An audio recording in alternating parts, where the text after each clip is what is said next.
भिवाड़ी में पति ने ही हत्या के बाद फेंके थे पत्नी के 100 के टुकड़े। भिवाड़ी में गत अगस्त माह में खिदरपुर गांव में मिले महिला के 100 के टुकड़े की गुत्थी को सुलझाते हुए उसके पति को गिरफ्तार किया है। गिरफ्तार किया गया आरोपित राजस्थान के जिला भरतपुर के कुमेर गेट निवासी अमित गुप्ता है। पुलिस ने अमित की निशानदेही पर महिला के 100 के टुकड़े भी बरामद कर लिए हैं और भिवाड़ी सीएससी की मोर्चरी में पोस्टमार्टम के लिए रखवाया गया है। कोमल गुप्ता की पहचान के लिए उसके परिवार के लोगों को बुलाया गया है, जिनसे डीएनए सैंपल लेकर पहचान की जाएगी। पुलिस आरोपी से पूछताछ कर रही है। भिवाड़ी एसपी राममूर्ति जोशी ने बताया कि गत 14 अगस्त को खिदरपुर गांव के पास से पुलिस ने महिला के 100 के कुछ टुकड़े बरामद किए थे। 100 की गर्दन व धड़ नहीं मिल पाए थे। पुलिस ने अज्ञात के खिलाफ हत्या व सबूत मिटाने का मामला दर्ज किया था। पुलिस ने भिवाड़ी की कॉलोनियों व सोसाइटियों में मकान खाली कर जाने वाले किराएदारों का रिकॉर्ड लेना शुरू किया। इसके लिए पुलिस की टीमों ने डोर टू डोर अभियान भी चलाया और अचानक नौकरी छोड़ने वाले महिलाओं व पुरुषों के बारे में जानकारी जुटाई। इस दौरान पुलिस को पता चला कि साथलका गांव की विनोद कॉलोनी में किराए पर रहने वाला अमित गुप्ता अपनी पत्नी कोमल के साथ बिना किसी को कुछ बताए कमरा खाली कर चला गया है। पड़ोसियों ने दोनों के आपस में आए दिन झगड़ा होने की जानकारी दी थी। जांच के दौरान पुलिस को 3 सितंबर को भिवाड़ी फेज 3 थाने में एक पत्र मिला। पत्र में अमित गुप्ता ने अपनी पत्नी कोमल के लापता होने के बारे में शिकायत भेजी थी। खुद न आकर पत्र से शिकायत भेजने पर पुलिस का अमित पर संदेह पुख्ता हो गया। पुलिस अमित के लिखे पत्र में कोमल के मायका पक्ष कानपुर कैंट जांच के लिए पहुंच गई। मायका वालों ने बताया कि गत 11 अगस्त के बाद से उनका कोमल से कोई संपर्क नहीं है।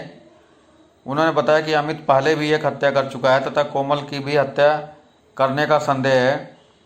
पुलिस ने आरोपित अमित से संपर्क साधना चाहा, लेकिन उसका मोबाइल लगातार स्विच ऑफ आ रहा था। प्रेमिका की हत्या का है आरोपित।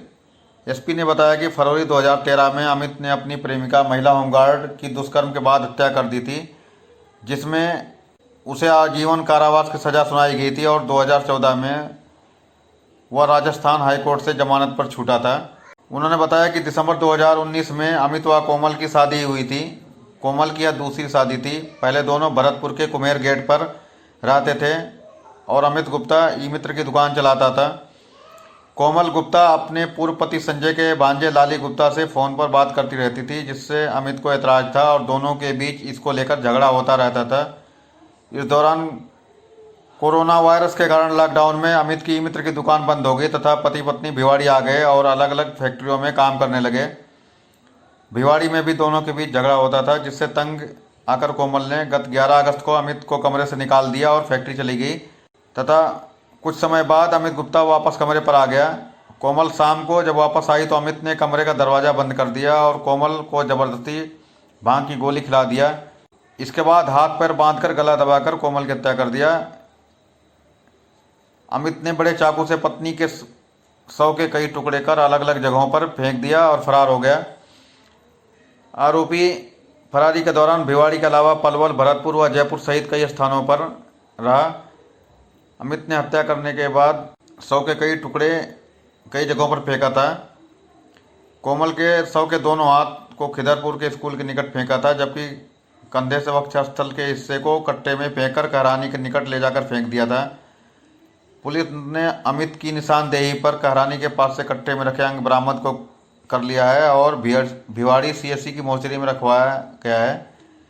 कोमल गुप्ता की पहचान के लिए उसके परिवार के लोगों को बुलाया गया है, जिनसे डीएनए सैंपल लेकर पहचान की जाएगी। पुलिस आरोपी अमित से पूछताछ कर रही है। भिवाड़ी एसपी राममूर्ति जोशी ने बताया कि अमित गुप्ता की तलाश के लिए साइबर सेल को अनुसंधान की जिम्मेदारी सौंपी गई थी। अमित गुप्ता के मोबाइल नंबर बंद होने से पूर्व की कॉल डिटेल का साइबर सेल ने गहनता से विश्लेषण किया।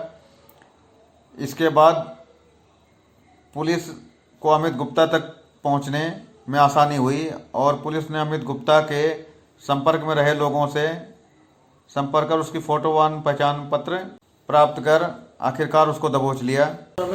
उसकी पत्नी भी किसी ग्लव्स फैक्ट्री में काम करती थी और वो लोग जो है घटना जिस दिन लाश मिली थी उसके 1-2 दिन पहले से ही गायब है। उस लेटर के आधार पर लेटर लिखने वाले के मूल स्थान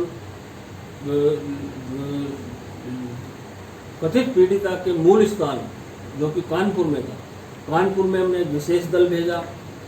वहाँ से उस महिला के बारे में पूर्ण जानकारी जुटाई, और उस महिला के जो पति यानी कि जो अमित गुप्ता है उसके और उस महिला के संबंधों के बारे में हमने जानकारी जुटाई। तो एक तरीके से ये स्थापित हो गया कि दोनों पति पत्नियों में ठीक संबंध नहीं थे। इसके अलावा दोनों की इसकी जो पत्नी है उसकी दूसरी शादी है अमित गुप्ता से, वो उसके साथ रह रही है, वैवाहिक जीवन उनका ज़्यादा अच्छा नहीं चल रहा। अब हम जो लेटर लिखने वाला अमित गुप्ता उसकी तलाश शुरू करते हैं। अब उसकी तलाश वापस वही चीज़ आ गई